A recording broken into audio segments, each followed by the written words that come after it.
พระพุทธเจ้าเพิ่นก็บอกว่าผู้ใดเห็นธรรมผู้นั้นเห็นเราน่ะนะผู้ใดเห็นจิตสมุปบาทผู้นั้นเห็นเรานะผู้นั้นเห็นธรรมนี่มีภาษาที่เพิ่นเว้าไว้อยู่ภาษาบาลีแต่ว่าเฮาก็บ่จำเป็นหรอกเฮาก็เว้าภาษาบ้านๆเฮานี่ละจงใช้ภาษาของตนเนี่ยสร้างความเข้าใจเห็นจังไดจังสิเห็นธรรมเห็นจังไดจังสิเบิ่งเจ้าของออกบอกเจ้าของได้ใส่เจ้าของมันเป็นเนี่ยมองเห็นเนี่ยมันเห็นตัวเจ้าของเอาให้เองนั่นล่ะตัวเฮาเองเนี่ยเป็นจังไดอยู่ดีสบายบ่เบิ่งกายนี่ล่ะกายเวทนาจิตธรรมเนี่ยเบิ่งบ่ยากดอกกายก็มีกายหยาบกับกายละเอียดนั่นน่ะกายหยาบก็กินข้าวนี่แหละเอามาไว้แต่นี่เฮานั่งคุโมอยู่นี่ก็เห็นอยู่นี่กายนี่มันเป็นจังไดมันก็บ่เที่ยงเด้อล่ะนั่งอยู่เป็นสิ่งที่สกปรกสิ่งที่เฮาต้องบำรุงดูแลรักษาอยู่บ่เซาน่ะนะเฮาก็เห็นอยู่แม่นบ่เฮาก็พยายามเบิ่งเจ้าของให้มันออกนั่นน่ะเพิ่นว่าคันผู้ใดบ่รู้จักตัวตนของเจ้าของเรามันก็มองบ่ออกนั่นล่ะคือเฮาย่างไปทางใดมันก็มีเงาตามตัวนั่นล่ะเพิ่นว่าแม่นบ่เฮาบ่ได้สังเกตเบิ่งเงาจักเทื่อเด้ คือเพิ่นว่าการใช้ชีวิตน่ะหายใจยังเบิดมือบ่ฮู้เมียว่าเจ้าของหายใจนั่นน่ะเพิ่นอุปมาไว้คือบางทีเฮาก็เป็นคนพูดชาอีสานบ้านเฮาเนาะเฮามั่วเมาดนพงไผในป่าเนี่ยมั่วแวะเก็บกินบักหว่ามันสิสาคำทางคือเพิ่นว่าเลยอีดีเนาะเฮามั่วเมาดนพงไผในอันนี้แล้วมีอยู่ปานนั้นล่ะเพิ่นว่าไว้เพราะว่าเฮาบ่อยากให้แวะไปหั่นไปเนี่ยอันนั้นอันนี้ก็พยายามฝึกหัดพัฒนาเจ้าของนะมองเจ้าของมันออกนั่นน่ะมองสอนเจ้าของมันบ่มีผู้ใดสอนเฮาได้ดิในหลักธรรมของคำสอนนี่มีแต่ขี้บอกกันแนะกันคือเฮามาเรียนธรรมะนี่เฮาก็เป็นแผนที่นั่นน่ะเพิ่นว่าเป็นแผนที่จังอยู่ในแผนที่เฮาเบิ่งมันก็บ่มีหลุมมีบ่อบ่มีอันนั้นบ่นี่ดิมันก็ขีดไว้ซื่อๆเป็นภาพซื่อๆเนาะตัวปัญญานี่มันเพาะได้เฮ็ดจังไดมันสิกำหนดรู้ทุกข์นะเฮ็ดจังไดจังสิบรรเทาทุกข์ได้เฮ็ดจังไดจังสิกั้นมันได้เฮ็ดจังไดจังสิย่างถูกทาง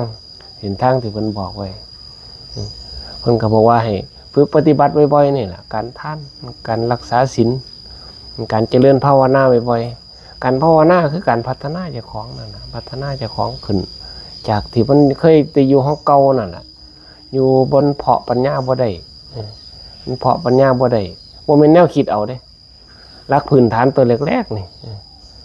ตัวแรกๆนี่เพิ่นว่าเขาหาแต่ความสงบสักก่อนคันมีความสงบได้จังสิมีมาเด้โดยปัญญานี่ส่วนใหญ่ที่เฮาใส่กันอยู่เสมือนเป็นสัญญาเด้มันบ่ทันได้เป็นปัญญาอันที่แท้จริงเด้เขาบ่ทันได้ถึงความสงบแท้จริงนี่ส่วนใหญ่ก็ใส่มันใส่ได้บ่สัญญานี่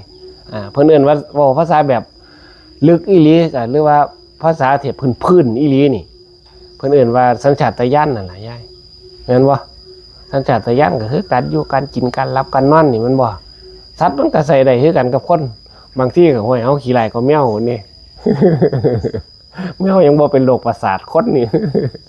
จักเป็นคิดหยังอยู่นั่งยุ่งซื่อก็นั่งคิดหน้าคิดหลังจังได๋ก็น้ำตาย่อยจังได๋ก็สั่งผู้นั้นสั่งผู้นี้ บางทีก็ขึ้นจากหัวอยู่เด้นั่งก็ถ้าว่านั่งคิดมันนั่งว่ามันนั่งคิดอ่านเบิ่งเรื่องบ้านเรื่องเมืองนี่มันบ่แม่นธุระของเฮาว่าซั่นดอก เบิ่งฟังข่าวฟังหยังเนาะคนมันฆ่ากันมันเบียดเบียนกันอันนั้นอันนี้เว้ากันเพื่อนนั้นดีอันนั้นดีให้ดึงกันไปน่ะนะชักน้ำกันไปเฮ็ดไปโอ้ว่าได้แท้โลกมันเป็นว่างสิเนาะเฮาก็ต้องเข้าใจว่างเฮ็ดคันเฮาอยากรู้จักตัวเฮาเองเฮาก็ต้องเฮ็ดหน้าที่มันถูกต้องหน้าที่ของเฮาถูกต้องก็คือเรื่องของการของงานนั่นน่ะธรรมะก็คือเรื่องการงานในชีวิตประจำวันเฮานี่ใช้ในการดูแลรักษาร่างกายเฮานี่เฮ็ดตื่นเช้ามาสิเฮ็ดหยังแน่ยามหลับยามนอนฮอดเวลานอนล่ะเฮานอนบ่นั่นน่ะมันเป็นจังได๋น่ะนะเบิ่งเรื่องง่ายๆพวกมื้อนี่กินน่ะมันเป็นจังได๋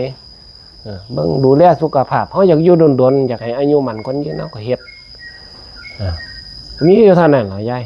คันมันบ่มีกรรมมาตัดร้อนกรรมหนักกันบ่ล่ะโอ้ซื่อนอนอยู่ซื่อแล้วมันตายรวดแม่หรือว่าไป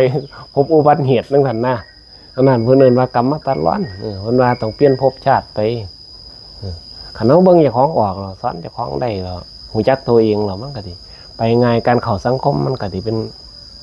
ผู้ที่มีความแกร่งกล้าอาถรรพ์เฮาก็ ก็ฝึกหัดพัฒนาขัดเกลาเจ้าของจังซี่แหละก็เอาธรรมะนั่นน่ะเป็นหินฝนใจ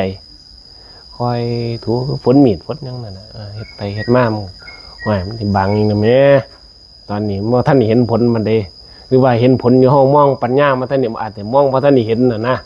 มองบ่ทันเห็นชัดบ่ทันได้ชัดเจนอยู่บางทีก็สิเห็นของแปลกๆกันเนาะสังเกตเบิ่งมันสิเห็นของแปลกๆมันสิมีมาดอก